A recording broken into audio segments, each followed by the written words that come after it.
Season 3 is already on a high note, and this week's episode is proof of that.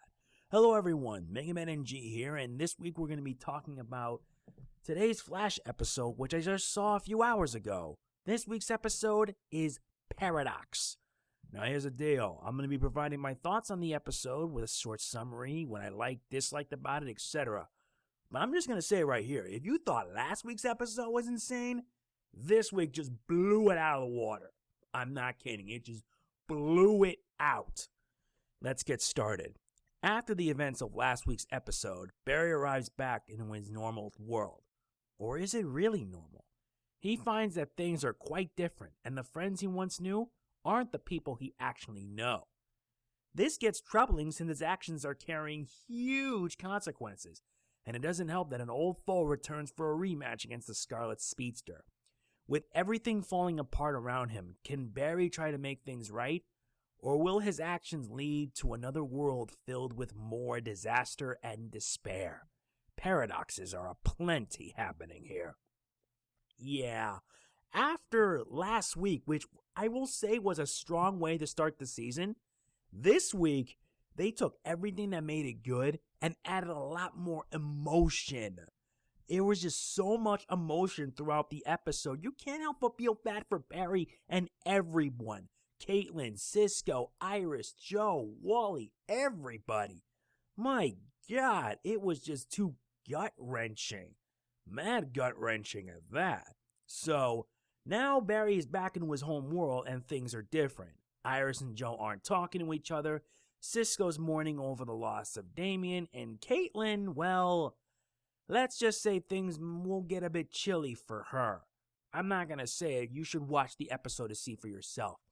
And this is yet another example of Barry screwing up even further. And he just screwed up even now because he didn't want to tell them the truth of what happened. He eventually did. But it was all too much for them to bear, and that's what I liked about it. It was just so insane. Not to mention some of the changes that occurred. Like, for example, with Cisco. It's been months since he lost his brother Damien, which theoretically, truthfully, just makes my gut hurt. Because after last season's episode Rupture, seeing Cisco and Damien bury the hatchet and unite together, it was just, finding out that he's gone in this timeline is just too sad. And I said it right here, Rupture is my second favorite episode of Season 2. Here in Season 3, he's gone, and Cisco's in mourning. It'll give him time, but man, I felt bad for Cisco. Like I said, I felt bad for everybody, but Cisco took this the hardest. At least he's warming up little by little, and it's good to see him back as Vive. Though I wonder what it'd be like if Vive, aka Cisco, would be able to Vive through another reality where he actually saw himself and his brother bury the hatchet. Maybe it could give him closure, maybe not, who knows.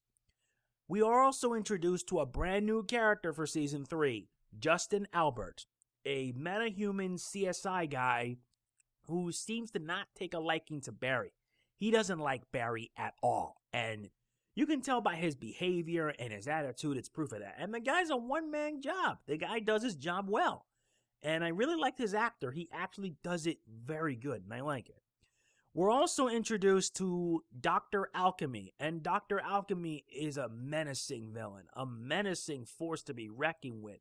Oh my God, it's insane. It truly is insane. And seeing him being able to return the Rival's powers back, okay, yeah, this guy is deadly. Though I wonder what role he played later on the season, because my guess he knows what happened in the alternate reality, which could explain why the Rival, who is back, knew the truth now that he changed the timeline and made it different.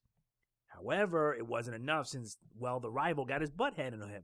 And Dr. Alchemy, well, he doesn't tolerate failure of any sort. You can pretty much guess what happens next.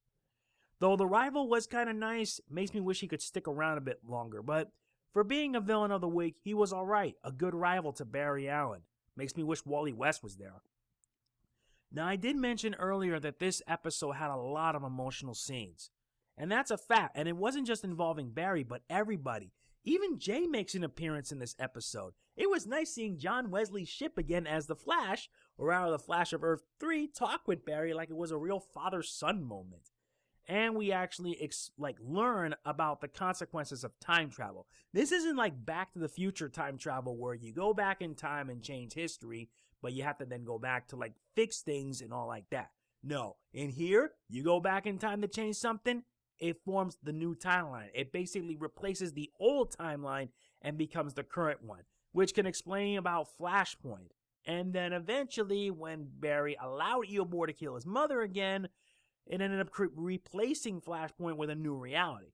And that's the consequences of it. And you can tell the consequences happen with everybody. Joe, Iris, Cisco, Caitlin, Wally. Everyone had been affected, especially Joe and Iris, because in this reality, they weren't talking. They didn't want to talk to each other at all, mostly because of the truth regarding their mother, Francine West. And Cisco, like I already mentioned already, Cisco mourning over the death of his brother, Damien.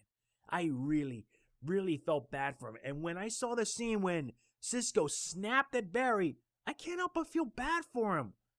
I swear, Carlos Valdez did a phenomenal job as Cisco. He can do a good job being funny, but when it's being serious and emotional, he nails it. He nails it right out of the park, and I liked it. And I also liked the scene when Barry told them the truth and telling them that it's going to take time for them to move on. Well, at least now the gang is back together, and with the threat of Dr. Alchemy, who knows what's going to transpire? Who knows indeed? Now, about that, next week's episode is going to be nice, because we're going to be seeing the return of Jesse Quick, or rather Jesse Wells and Harrison Wells. Yeah, we now know that Jesse's a speedster. I should have mentioned this at the end, but I will at least get out of the way, because there really wasn't much in the episode. It was just a very solid episode all around with so many good moments that part of me made me feel bad for these characters. I really mean it. I could go on and on about it, but I recommend watching the episode to see for yourself. I am giving this episode a 9 out of 10. I wanted to give it a perfect 10 had it not been for the fact that the new timeline basically retcons what happens in Rupture. I'm still torn over what happened in Rupture. I mean, come on, why would you do that? And yes, we know that Barry still remembers everything that happened from the original world. But having to endure such a burden with him changing history for his own selfish reasons, yeah, that's a burden for him to bear. So I am giving this episode a 9 out of 10. And I highly recommend you guys check it out. I mean it. This episode is going to make you feel bad for these characters. So what did you guys think of the episode? Did you like it? Did you dislike it? Let me know in the comments. And I hope to hear from you guys, because I want to do these like around late at night, like a few hours after the show aired. Because, yeah, I'm busy with Paper Mario Color Splash, and I still got to do Azure Striker Gunvolt too. I know Blazer Sora, one of my friends, has already finished it, and I commend him for it. And if you want to watch his run, go ahead. He has it all on YouTube for everyone to see. So, I will be continuing Paper Mario Color Splash and Azure Striker Gunvolt too. I want to at least get that finished, so that way I can go full throttle with Color Splash. Alright, that's it. If you enjoyed this video, please be sure to hit the like button. It really does mean a lot to me. Please be sure to share this video around. If anyone's a fan of The Flash, share it around. Provide your thoughts. I look forward to hearing from you all. Next week, we're going to be seeing the return of the Wells family of Earth 2. And a new speedster. This is going to be fun. This is Mega Man NG signing off. Peace out.